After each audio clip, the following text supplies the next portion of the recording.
What was the craziest rumor at your school? My high school had this bizarre rumor about the abandoned swimming pool beneath the gym. Everyone whispered that a student drowned there in the 70s, and the school sealed it off instead of dealing with a scandal. Some said you could still hear splashing if you pressed your ear to the floor tiles near the boys' locker room. I always rolled my eyes at this stuff. Our school was built in 1992. It said so right on the cornerstone. No way, it had some secret underground pool. Until I got Saturday detention for skipping class. The detention supervisor, Coach Miller, had me organizing equipment in the gym storage room. He handed me keys and told me to inventory everything, then disappeared. While counting basketballs, I noticed a metal door behind some gymnastics mats. The lock was old, different from the modern ones on classroom doors. Out of curiosity, I tried the keys. The fifth one worked. The door opened to a narrow staircase going down. The air smelled damp and chlorinated. I followed the stairs using my phone flashlight. At the bottom was another door with faded letters. Pool facility, staff only. My heart was pounding as I pushed it open. There it was, a full-sized swimming pool, completely intact. The water was dark but clear. Lane dividers still stretched across the surface. A scoreboard frozen at 1973. What was strangest? The place looked maintained. No debris, no major decay, just abandoned. As I walked around the edge, my flashlight caught something at the bottom of the deep end. A glint of metal.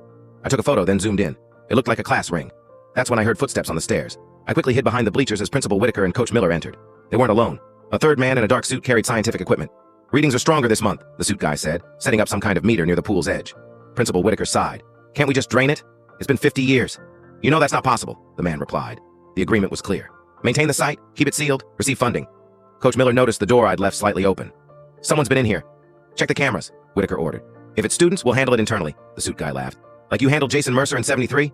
That worked out well. They left after taking water samples. I waited before sneaking out. That night I researched Jason Mercer, plus our school name. Nothing came up.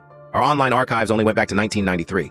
I texted my friend Ellie about what I'd found. She didn't believe me, so I sent her the pool photo. She called immediately. Delete that. My dad worked construction here. He said workers quit because of what they found during renovation. The school paid everyone to stay quiet. The next morning my phone was wiped clean. Factory reset. All my photos, messages, everything. Gone.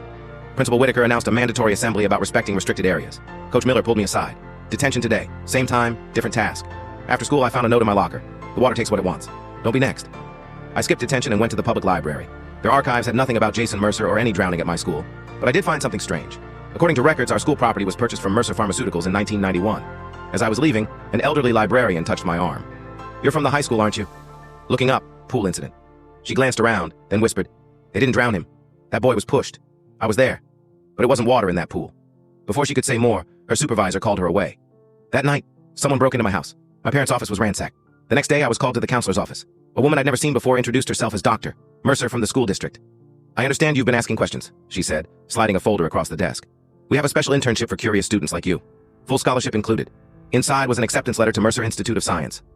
What happened to Jason Mercer? I asked. Her smile never wavered. My grandfather had a unique vision. The question is whether you'll be part of it.